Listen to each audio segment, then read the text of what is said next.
¿Dónde y cuándo se originó la civilización? Los expertos han elaborado muchas teorías, pero a veces las evidencias contradicen por completo todas las hipótesis.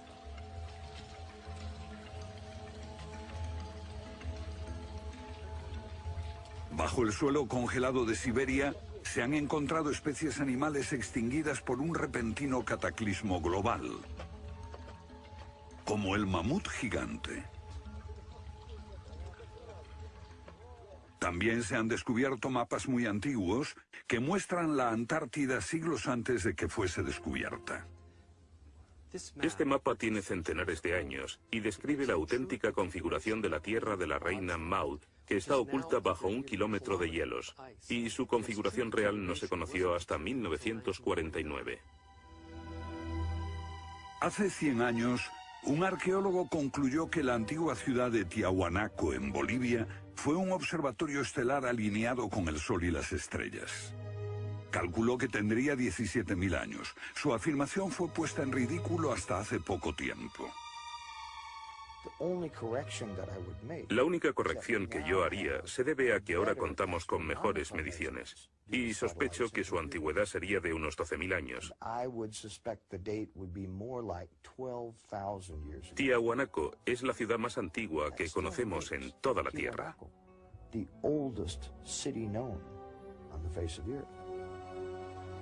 Los geólogos han descubierto que la gran esfinge de Gizeh en Egipto ha resistido siglos de lluvias incesantes, pero estas lluvias solo pueden haber tenido lugar miles de años antes de los faraones. ¿Fue construida la esfinge antes de los comienzos de la civilización? Lo que se pone en cuestión es la historia completa de la civilización. Puede que no haya ido en línea recta desde los estúpidos cavernícolas hasta los hombres tan listos de hoy con sus bombas atómicas. A veces, las pruebas que se hallan rompen todas las reglas. En este documental entrevistaremos a personas que están juzgando meticulosamente esas evidencias y elaboran nuevas teorías que pueden cambiar nuestra idea de la civilización humana.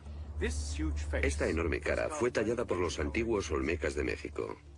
Se cree que tiene al menos 2.000 años y es inequívocamente africana.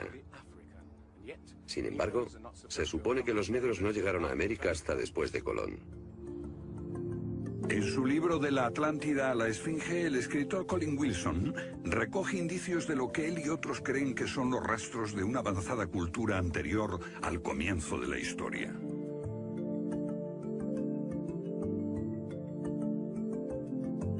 El filósofo griego Platón describió de manera precisa dicha civilización que, según le dijeron los sacerdotes egipcios, surcaban los mares miles de años antes, hasta que fue destruida por un terrible cataclismo.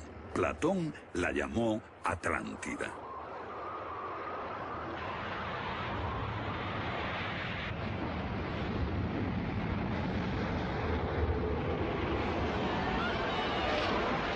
La Atlántida.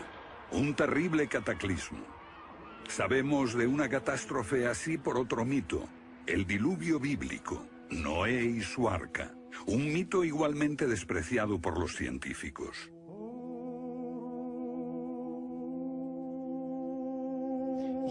Cuando rechazan el diluvio bíblico y a Noé y el arca como una fábula, los científicos están ignorando el hecho de que hay cientos de mitos de diluvios en todas las culturas, aparte de las narraciones de Mesopotamia y de los hebreos, que dicen lo mismo sobre un desastre planetario que virtualmente borró al género humano antes del comienzo de la historia conocida.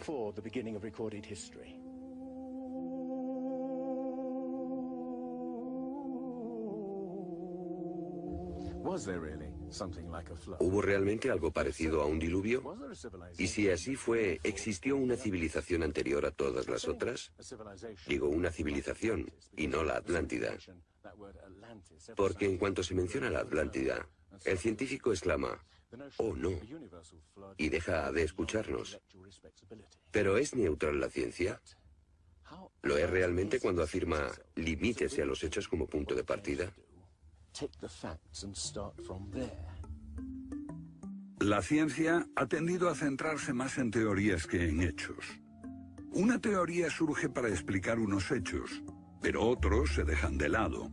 Nuevas evidencias pueden cuestionar la teoría, pero con frecuencia también son ignoradas. Llamamos a estos hechos anomalías. Son evidencias que no encajan en la teoría.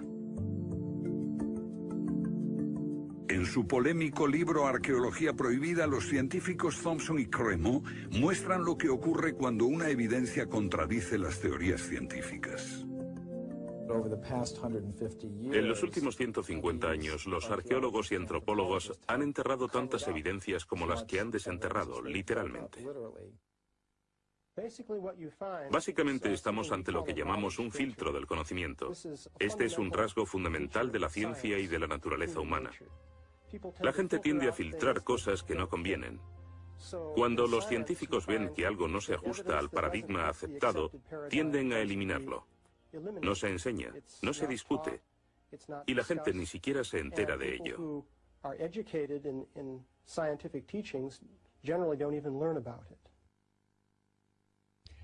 Lo que estamos diciendo, por ejemplo, sucedió en Iaticlo, México, en 1996.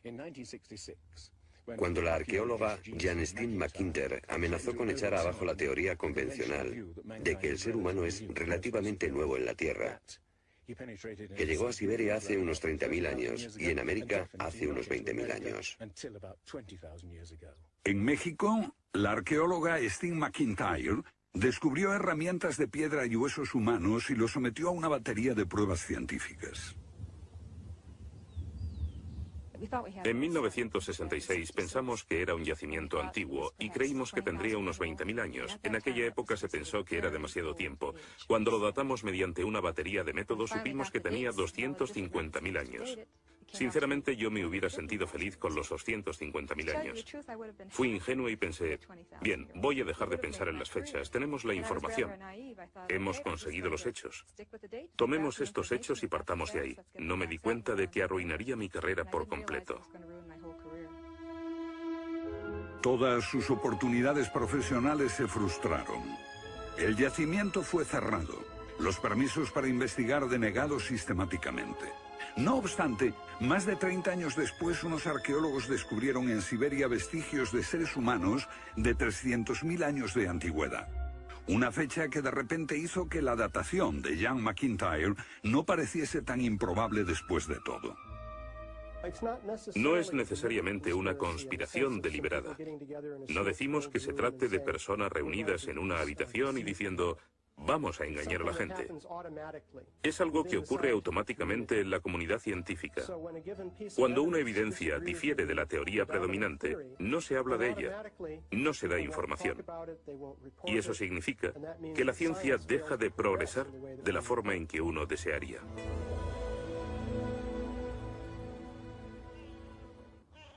¿La ciencia está pasando por alto evidencias de un pasado que hemos olvidado? ¿Pueden ser ciertos los mitos que nos hablan de la existencia en este planeta de civilizaciones que desaparecieron miles de años antes de que comenzase la historia registrada? Una nueva clase de investigadores está estudiando las anomalías que la ciencia tiende a descartar. Se plantean preguntas que pueden cambiar nuestro concepto sobre la historia humana. La fortaleza inca de Sacsayhuamán, de edad indeterminable y construida por gente que carecía de metales duros o de cemento, que no conocían la polea, ni la rueda, ni la grúa. Solo miren esta piedra. He contado 11 ángulos. Debe pesar más que 200 coches juntos y revela la increíble habilidad de la gente que la hizo. Y también algo más. Una capacidad asombrosa para manipular objetos de este tamaño. ¿Cómo diablos las levantaban? Bolivia. Las misteriosas ruinas de Tiahuanaco. La misma habilidad manual, una capacidad de construcción que resulta inexplicable. Las piedras están perfectamente ensambladas.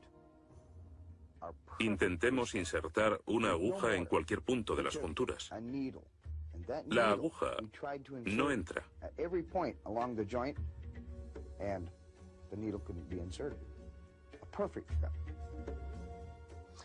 Cuando los conquistadores españoles le preguntaron a los incas si ellos habían construido Tiahuanaco, respondieron, no, no la construimos. Se hizo miles de años antes de que viviéramos nosotros. La evidencia muestra que fue erigida por una civilización avanzada. Un descubrimiento casual nos lo revela. Los bloques de construcción de Tiahuanaco no están pegados con cemento. El que separa estas piedras descubre el inesperado brillo metálico que las mantiene unidas.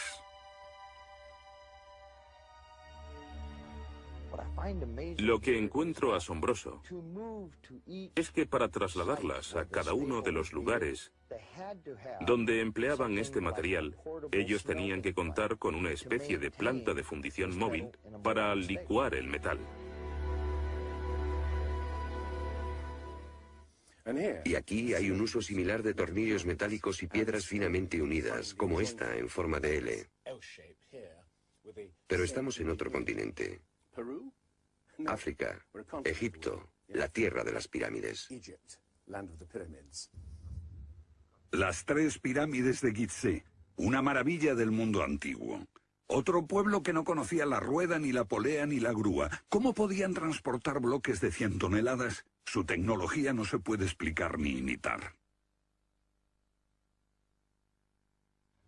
Soy ingeniero y puedo decirles que levantar bloques de este tamaño, de este peso, requiere una grúa especial. Una gente que carecía de tales grúas o de una simple polea o una rueda, empleando herramientas de cobre, ¿cómo pudieron hacerlo? Bobal cree que la Gran Pirámide de Gizeh era mucho más que una tumba y que revela un sorprendente nivel tecnológico.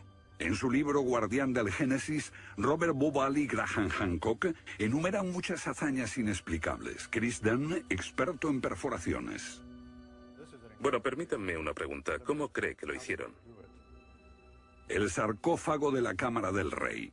¿Cómo lograron unos constructores primitivos que la superficie interior encajase con la superficie de la piedra del sarcófago al milímetro? Esta habilidad requiere profundos conocimientos de física. Es un misterio como la perforación misma. Primitivamente, la típica manera de hacerlo sería con una sierra de arco, un berbiquí. Introducirían la herramienta en la pieza usando arena o un diamante, pero pienso que eso supondría mucho tiempo, muchos años para hacerlo.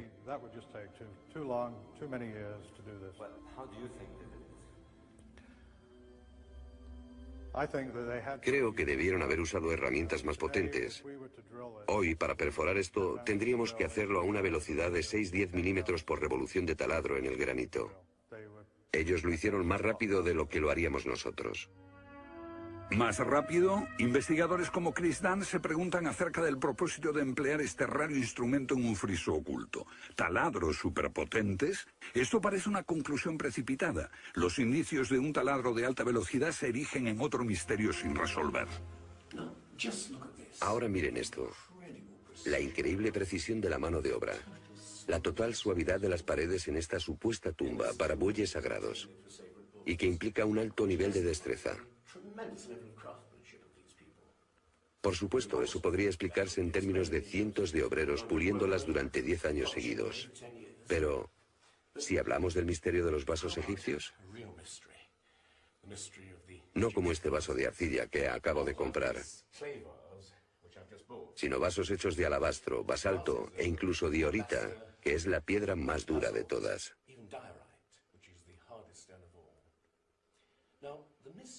Es bastante fácil ver cómo se podría ahuecar taladrando directamente hacia adentro.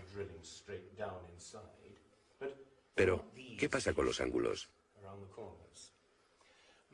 La tecnología moderna es incapaz de hacerlo. Sin embargo, los antiguos egipcios moldeaban miles de piezas. Algunas de ellas 2000 años antes de la civilización que se supone surgió aquí. ¿Cómo? Otro misterio sin explicar. Inexplicable.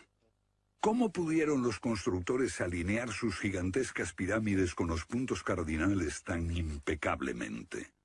En perfecta dirección este-oeste y norte-sur, con una exactitud no igualada por los modernos constructores. La Gran Pirámide parece ser un modelo matemático del hemisferio norte e incorpora el trascendental valor de pi, las veces que cabe el diámetro de un círculo en su circunferencia.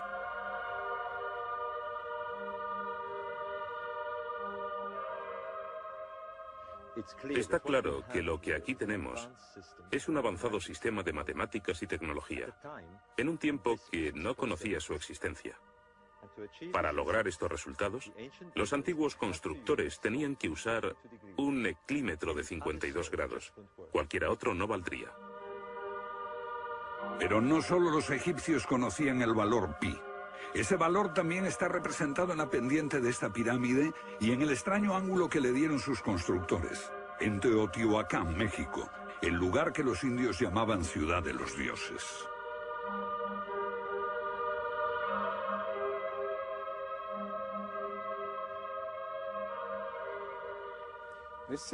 En su época, esta ciudad fue más grande que la Roma imperial. Lo que pueden ver es una serie de estanques que llenaban de agua, cuya superficie lisa reflejaba los cielos y cuyas ondas podrían servir como anuncio de terremotos. Estos templos, en el lado opuesto, se cree que representan cuerpos celestiales. Una cosa está clara: todo el lugar parece tener una especie de obsesión con la astronomía y la eternidad. En los equinoccios, el 21 de marzo y el 21 de septiembre, estas pirámides proyectan sombras gigantes, lo que las convierte en un perfecto reloj para la medición del tiempo. Como si proviniesen de una fuente común, las antiguas civilizaciones de todo el mundo exhiben un sofisticado conocimiento de los cielos que todavía nadie ha explicado. Fascinación por el sol, las estrellas. El lento e inexorable movimiento de la Tierra determina que las constelaciones parezcan viajar por los cielos nocturnos y por las épocas.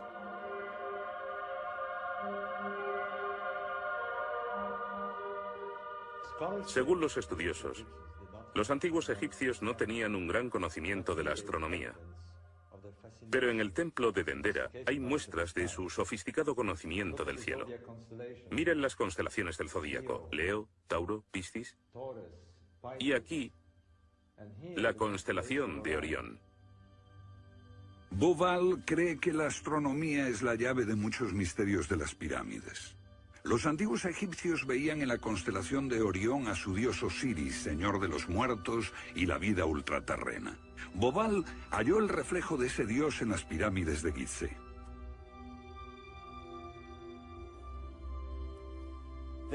Esto es realmente un misterio. Pequeños canales de ventilación orientados hacia arriba. Para los egiptólogos no eran más que canales de ventilación, pero los astrónomos piensan distinto. Para el antiguo Egipto esto fue Rostau, la entrada al reino subterráneo, el reino del dios Osiris u Orión. Para los antiguos egipcios, Orión era Osiris, el gran dios de la resurrección. Esto es una reconstrucción del cielo en el año 2500 a.C., y fue sorprendente descubrirlo.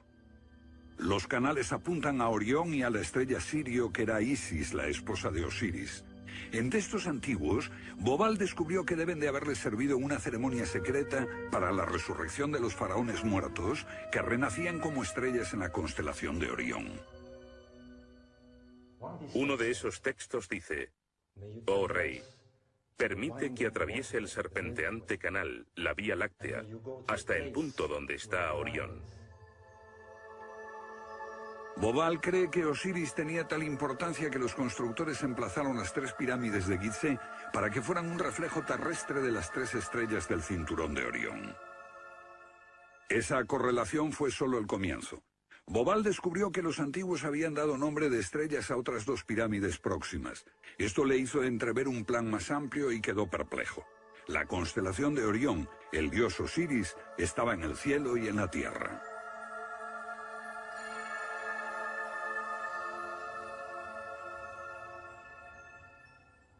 México, donde Teotihuacán presenta otro paralelo.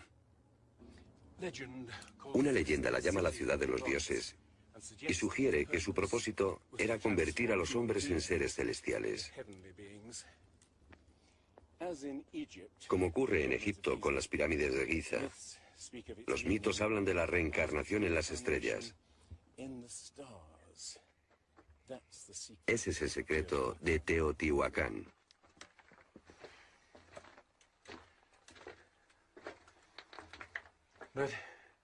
Pero esta pirámide presenta otro enigma mayor. Cuando se excavó por primera vez en 1906, se halló una enorme capa de mica. Ahora sabemos que la mica se usa como aislamiento eléctrico. No tenemos idea de para qué la utilizaban ellos. Lo que resulta aún más extraño es que la mica procede de Brasil. Imaginemos el problema de trasladar toda esta mica a más de 2000 kilómetros de distancia. ¿Cómo? ¿Con qué finalidad? No tenemos ni idea. Tiahuanaco, Bolivia. Otra cultura perdida revela la misma fascinación por el sol y las estrellas. Hace 100 años, el arqueólogo boliviano Poznański observó que en el primer día de primavera el sol salía exactamente por el centro del templo. Fue el inicio de un gran descubrimiento. Poznański descubrió que este templo era un observatorio, un gran reloj para medir la progresión del sol. Y podemos utilizar ese alineamiento astronómico para datar el lugar. Durante el año el sol sale cada día por un punto diferente del horizonte. El primer día de primavera un observador vería salir el sol exactamente en el centro. Estudiando el esquema de Poznański, dedujimos que en los primeros días de invierno o de verano el sol saldría por encima de las piedras angulares. Pero no fue así. Los arqueólogos actuales dicen que los constructores cometieron un error de cálculo. Después de observar la perfección con la que se construyó este sitio, con piedras de 100 toneladas, sugerir que los marcadores del solsticio están mal alineados me parece increíble. Neil Stide hizo una completa verificación de los cálculos de Poznański. Midiendo el ángulo de las piedras angulares y comparándolo con las posiciones actuales de salida del sol, Poznański calculó que Tiahuanaco fue construida hace 17.000 años. En ese tiempo, la inclinación del eje de la Tierra era ligeramente distinta de lo que es hoy en día, y el sol habría salido directamente encima de las piedras angulares.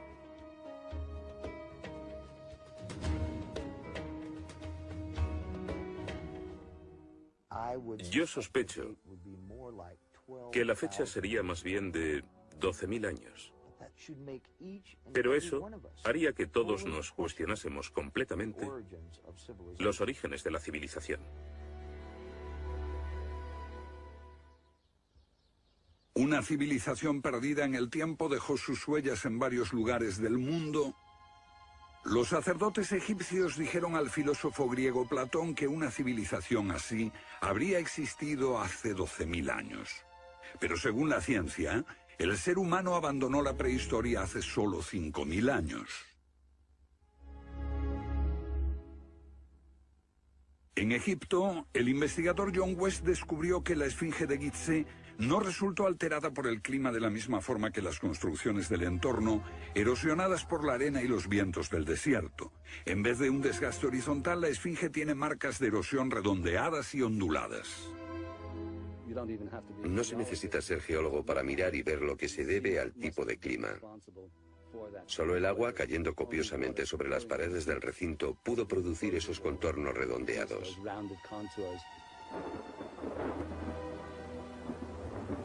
¿Agua en el desierto del Sáhara?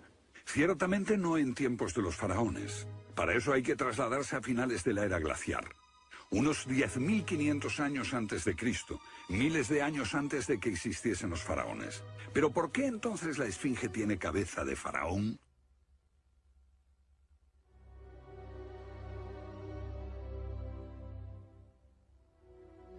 La cabeza es desproporcionadamente pequeña. Desde el aire se ve que el cuerpo de la esfinge es largo y aplanado, y la cabeza casi se parece a la de un alfiler.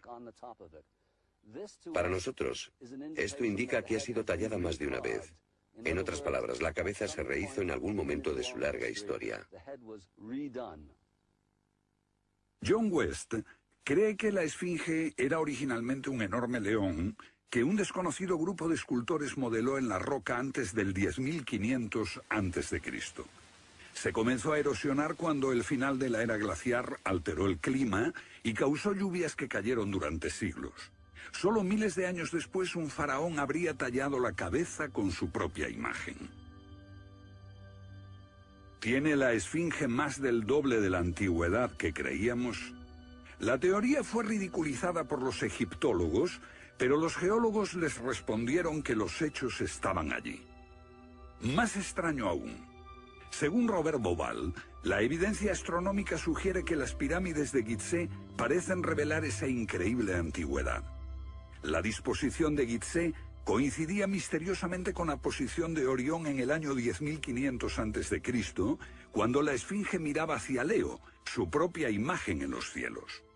La puesta de Orión en esa fecha distante se correspondía exactamente con las tres pequeñas pirámides, y existen muchos otros hechos difíciles de entender.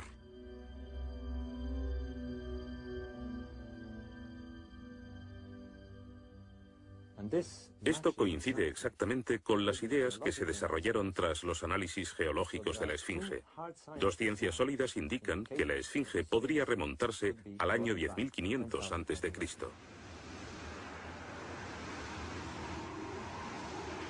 Egipto sufrió unos cambios muy dramáticos a finales del período glaciar, especialmente en torno al 10.500 a.C., cuando unas impresionantes inundaciones cubrieron el terreno de aluvión y acabaron con el valle del Nilo y con el delta en general.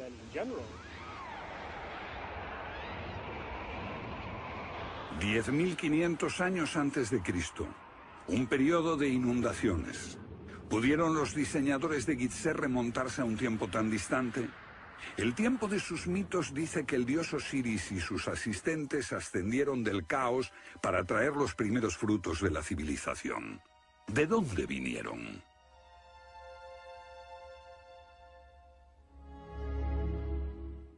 Un dios muy parecido fue el señor de la antigua Tiahuanaco en Bolivia. Aquí, en esta misteriosa ciudad de Tiahuanaco, era el dios que ellos adoraban. Alto, con barba, descrito como blanco, Viracocha llegó en tiempos de caos y destrucción, atravesando los mares para llevar a la raza humana una especie de renovación. El dios blanco Viracocha. En México conocido como Quetzalcóatl, que llegó con otros para traer los primeros frutos del conocimiento. Su símbolo está por todo Teotihuacán. La serpiente emplumada, símbolo del enigmático dios Quetzalcóatl que llegó desde el este después de tremendos cataclismos para traer la civilización a esta parte del mundo. ¿Pudieron dioses como Osiris, Viracocha y Quetzalcóatl haber sido personas reales que llegaron de muy lejos? ¿Eran supervivientes de un cataclismo que destruyó sus hogares y su civilización? Ahora la pregunta que nos hacemos es esta. ¿Existió una remota civilización, hasta ahora sin identificar, que llegó a Egipto, México y Sudamérica? ¿Y que dejó su impronta en un cuerpo de conocimientos, por difícil que sea de discernir? Tomados por separado, acepto que los datos aislados revelan poco, pero consideremos juntos todos esos elementos comunes. Ambos lugares tienen enormes pirámides, alineadas exactamente con los puntos cardinales, e incorporan avanzados conocimientos matemáticos. Ambas culturas demostraban un asombroso conocimiento de astronomía, expresado en los grandes monumentos sagrados que erigieron. Aunque no conocían ni la polea ni la rueda, ambas pudieron hacer construcciones con enormes piedras finalmente ensambladas en un estilo único, con ángulos en forma de L y tornillos de metal. Y ambas utilizaron el proceso de la momificación para preservar y honrar a sus muertos. Aquí se halló una nueva y asombrosa pista cuando la doctora Balabanova, de la Universidad Alemana de Ulm, descubrió que muchas momias de Egipto contenían cocaína y nicotina, naturales de Sudamérica. Tengo una cantidad de cartas insultantes. Dicen que todo esto no tenía sentido, que yo fantaseaba, que era imposible porque estaba comprobado que antes de Colón esas plantas no existían en ninguna parte del mundo, excepto en América. Pero su investigación se repitió con cientos de momias y no quedó lugar a dudas. En un pasado remoto, unos navegantes atravesaron el mar e influyeron en las culturas a ambos lados del Atlántico. La idea está sugerida incluso por lo que no está allí. México, la antigua cultura de los mayas. Los sacerdotes mayas tenían tablas para predecir los eclipses de sol y de luna. Pero hay algo muy extraño. No conocieron nunca el simple principio de la rueda. Podían visualizar la eternidad pensando en millones de años, pero jamás aprendieron a pesar un saco de grano. Esta compleja civilización murió finalmente porque no supo desarrollar métodos de agricultura para alimentarse. Lo que estoy sugiriendo es... ¿puede que ellos heredaran una parte específica de su conocimiento de una civilización anterior, mucho más sabia? Un contacto. A veces la evidencia está ahí para que la veamos todos. Los antiguos olmecas en México pusieron a sus soberanos caras africanas. ¿Qué les parece esta? Tallada por esos mismos olmecas. Es genéticamente imposible que un indio tenga barba, pero aquí está la cara de un blanco caucasiano, esculpida 2000 años antes de que los españoles llegaran al Nuevo Mundo.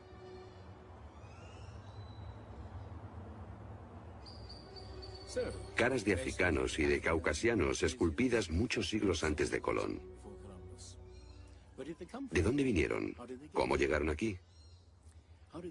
¿Cómo influyeron en la más antigua cultura de América Central, en la cultura madre de México? Lo que todos los arqueólogos saben es que de pronto se materializaron alrededor del 1500 a.C. Esta gente, cuya expresión característica era la de esculpir enormes caras de piedra, cabezas de caucasianos y africanos que parecen haber salido, no se sabe de dónde.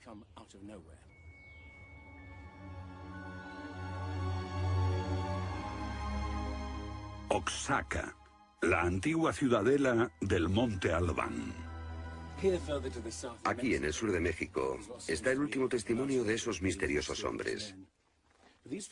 Porque estas figuras esculpidas en piedra parecen corresponder a muertos en combate, desnudas, desamparadas, la mayoría castradas. Este puede reflejar el momento en que estos hombres desaparecieron de la historia.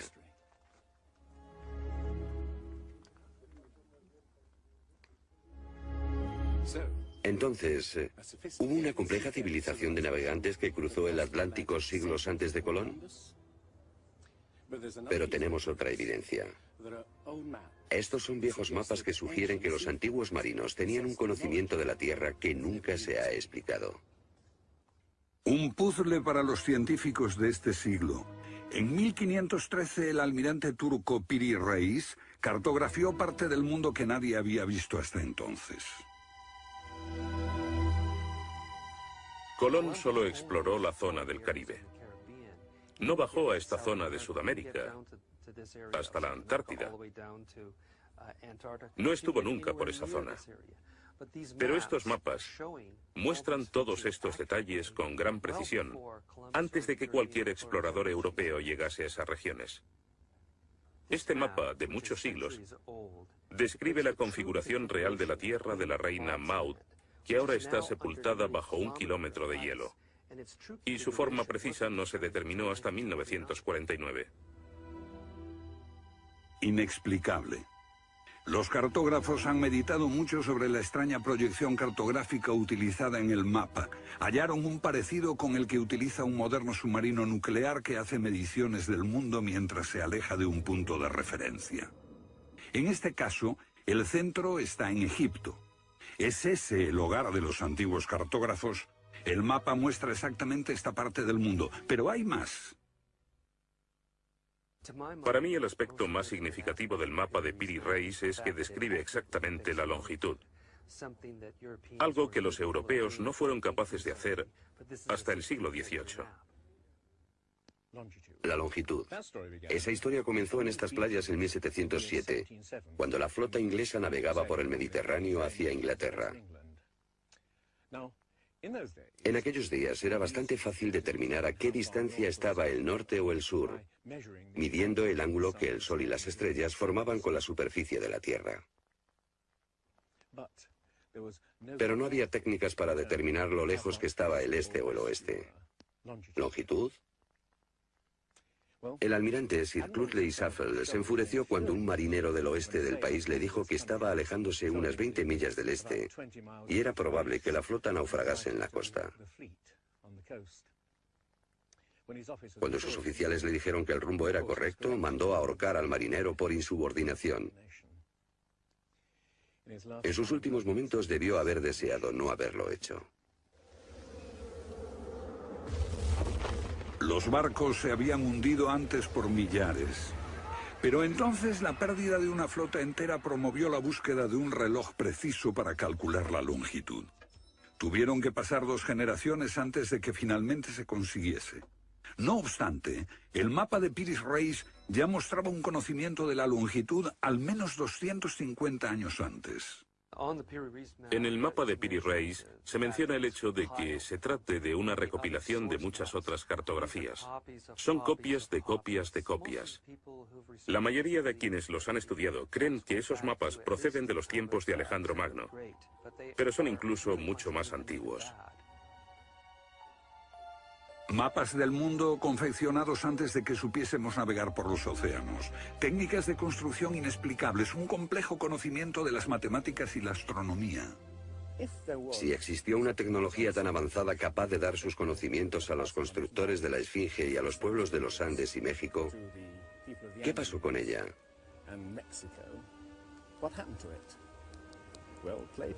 Platón dice que existió esa civilización avanzada tecnológicamente y capaz de surcar los océanos del mundo, la Atlántida, situada en una enorme isla-continente. Rechazando una civilización perdida, la ciencia niega también la idea de una catástrofe global que la destruyó. Pero Platón y la Biblia no son las únicas evidencias. El Popol Vuh, libro sagrado de los mayas, habla de enormes marejadas e inundaciones que azotaron el mundo durante meses. Una lluvia fría y negra indescriptible y granizo.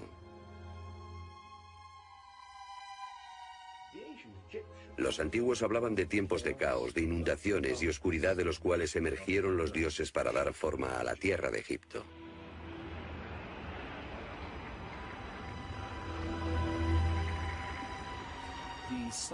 El disco solar de los aztecas se refiere a 4 ciclos de destrucción: por inundaciones, por fuego, por viento y por sangre y guerra. Y prevé el fin del mundo por un enorme cataclismo surgido de las entrañas de la tierra.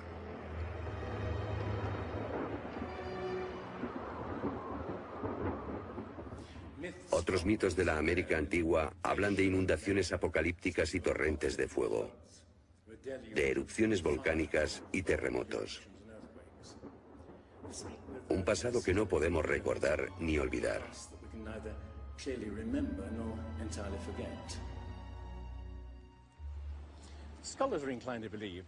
Los especialistas tienden a creer que el diluvio es una fantasía de los viejos poetas. Pero supongamos que los expertos se equivocan. Supongamos que una serie de terribles catástrofes naturales redujeron a nuestros ancestros a pequeños grupos que vivieron apartados y se esparcieron por todo el mundo. Lo que buscamos es una época que coincida perfectamente con los mitos, igual que el zapato encaja en el pie de Cenicienta. Una pista. La fosa de Alquitrán en La Brea, California. Una inmensa sepultura de millones de animales que hoy se ha convertido en atracción turística. Bajo la superficie está el campo de petróleo del lago Salado. El asfalto brota por las grietas y fisuras como un papel cazamoscas y atrapa a los animales. Y encontramos aquí una increíble colección de especies atrapadas en los últimos 40.000 años.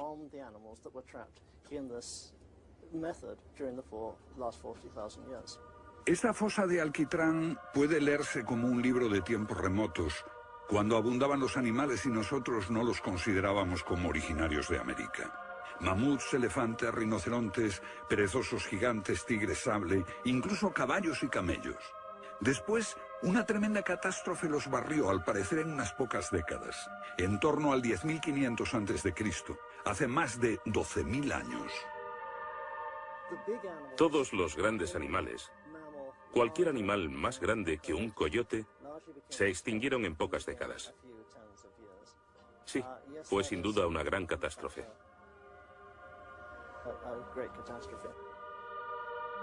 Un registro de la catástrofe.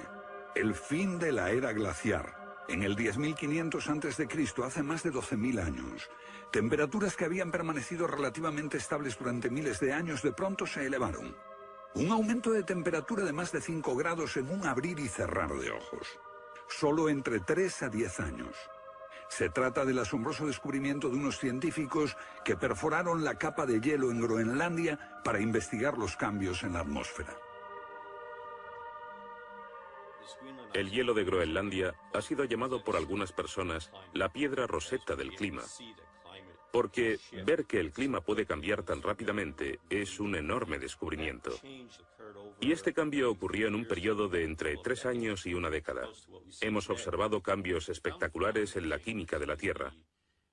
Y descubrimos que en un periodo en el que las placas de hielo estaban empezando a derretirse, es cuando tenemos más señales de sedimentos volcánicos y de mayor magnitud, mayores concentraciones que en cualquier otro periodo en los últimos 110.000 años.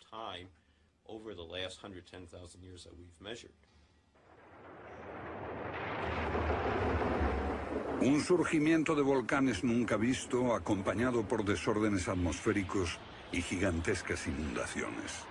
Porque mientras las placas de hielo de más de 1 kilómetro de espesor se derretían en pocos años, el nivel de los mares aumentaba dramáticamente. De repente, los mares ocuparon lo que había sido suelo seco. Se podía caminar desde Gran Bretaña a Escandinavia antes de que una revolución climática diese forma al Mar del Norte. Fue un periodo en que las grandes inundaciones cubrieron las llanuras de América del Norte, y por eso es que se encuentran esqueletos de ballenas en Michigan. Un tiempo de cataclismos a finales de la era glaciar, que puede coincidir con los mitos.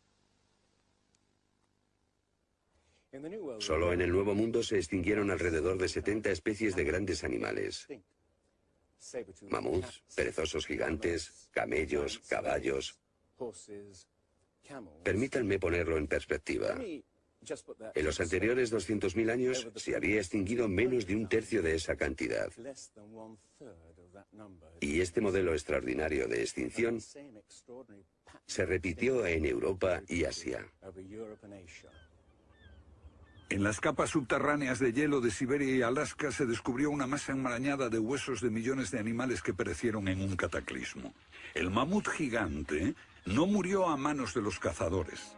Desapareció por una catástrofe natural. A finales del siglo XIX, unos cazadores encontraron por casualidad el cuerpo de un enorme animal congelado. Después de ser desenterrado y transportado, se encontró que en el estómago tenía plantas pertenecientes a un clima templado y aún sin digerir. El animal se había congelado de una forma muy rápida, como no es capaz de hacerlo ningún congelador moderno. Lo cierto es que hace unos 12.000 o 13.000 años un frío inmenso azotó Siberia. El enigma de los mamuts congelados en un instante ha dado pie a extrañas anécdotas. Algunas ciertas y otras no. Lo que es auténtico es un informe del barón Wrangel, un naturalista del siglo XIX que descubrió la isla Byrd al norte de Siberia, donde la arena quedó literalmente mezclada con bancos de huesos y colmillos de mamut y otros animales que habían desaparecido en alguna catástrofe. Esas extinciones masivas, esa imponente actividad volcánica, ese veloz derretimiento del hielo, parecen sugerir que hubo un cambio climático brusco hace 12.000 años. Hay algún factor desconocido que no logramos descubrir.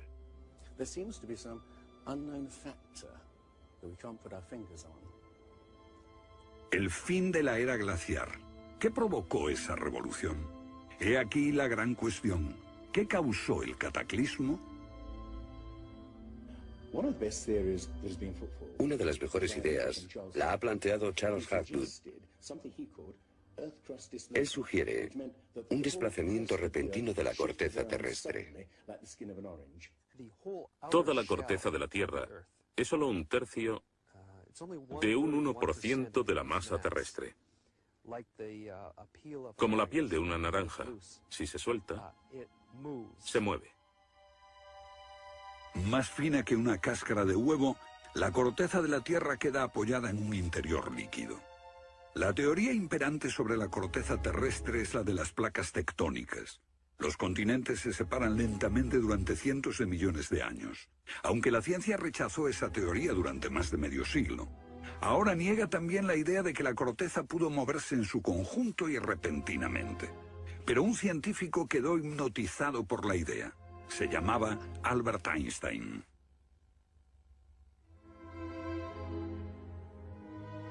Esto es un resumen de lo que dijo. Cuando me encontré con el trabajo de Hapgood, quedé conmocionado. Se trataba de una idea simple, pero que podría explicar una serie enorme de problemas. Hapgood tenía esa teoría. La cuestión era cuál fue el mecanismo que puso en movimiento el gigantesco conjunto. Y fue Einstein quien planteó una sugerencia. La enorme cantidad de hielo que rodea a los polos puede tener 3 kilómetros de espesor. Esos incontables miles de millones de toneladas de hielo, si se formaran de un modo desproporcionado, harían que toda la Tierra se sacudiese como una rueda, con un enorme peso colocado en su borde. Esta vibración bastaría para hacer que la corteza de la Tierra se moviese súbitamente. Hace 55.000 años el Polo Norte estaba cerca de Europa, pero de pronto se desplazó hacia la bahía de Hudson, en Canadá. Y en torno al año 12.500 a.C. se volvió a mover casi 2.000 millas hasta donde está actualmente. O es mejor decir que las tierras y los mares atravesaron el polo, impulsados por un repentino desplazamiento de la corteza terrestre. De ser así, esta es una de las cosas que habían ocurrido al final de la era glaciar. El desplazamiento impulsó a América fuera de la zona polar. El mar en el norte se congeló con una fina capa de solo unos metros de espesor. La inmensa vieja capa de hielo de Norteamérica, con más de 1,5 kilómetros de grosor, se derritió rápidamente en pocos años. Ahora, lo que es muy interesante de la teoría de Hapgood y Einstein es que también explica bastante bien algunos otros mitos, independientemente del diluvio. Hay mitos sobre tremendos terremotos, catástrofes volcánicas, lluvias negras cayendo del cielo, congelación repentina, congelación del suelo. Y podemos ver que un ejemplo de esto es precisamente lo que pudo pasar si la corteza terrestre se desplazó. Con bastante rapidez, las áreas que antes habían estado congeladas pasarían a ser zonas cálidas, y así se explicarían hechos como el rápido congelamiento de los mamuts en Siberia. Si el desplazamiento de la corteza terrestre causó el diluvio que aniquiló una civilización, ¿dónde estaba esa civilización? Algunos investigadores creen haberla hallado en la isla griega de Santorini, que fue devastada por una terrible erupción, o en la antigua Troya, o en la isla alemana de Heligoland, casi arrastrada hacia el Mar del Norte. Pero no se ha encontrado nada. Y es precisamente este problema lo que ha hecho descartar la Atlántida de Platón como una propuesta seria. Veamos.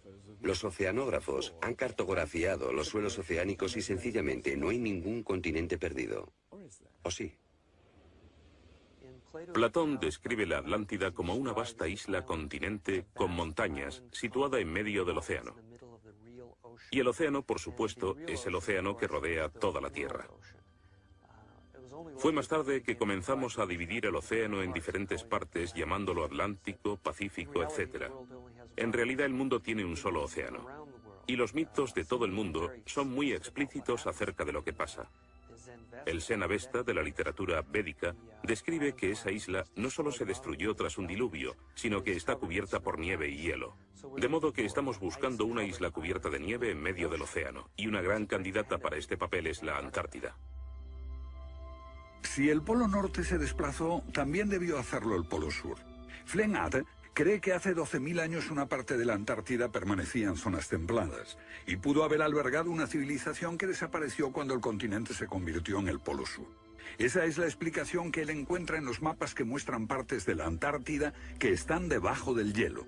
El almirante turco Piri Reis demuestra un conocimiento de la Antártida que no debería de tener.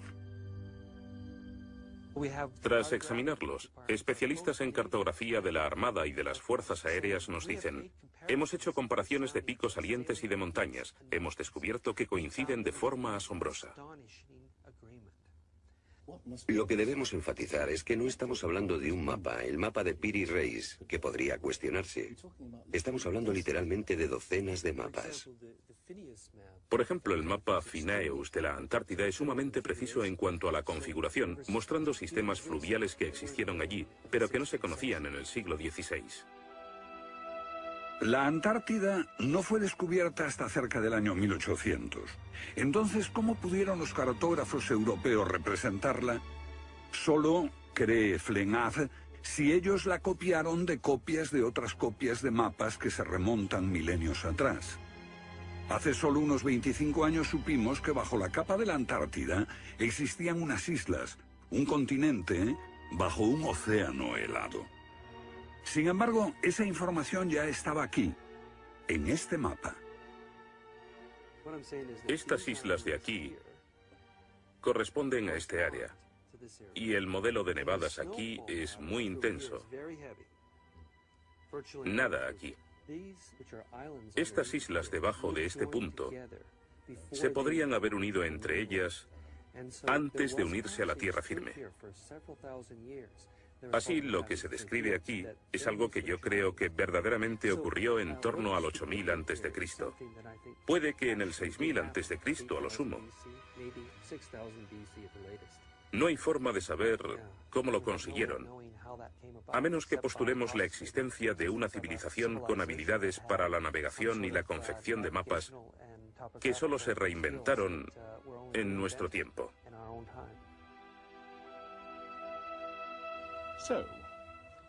¿Fueron los comienzos de la civilización humana más remotos de lo que suponíamos?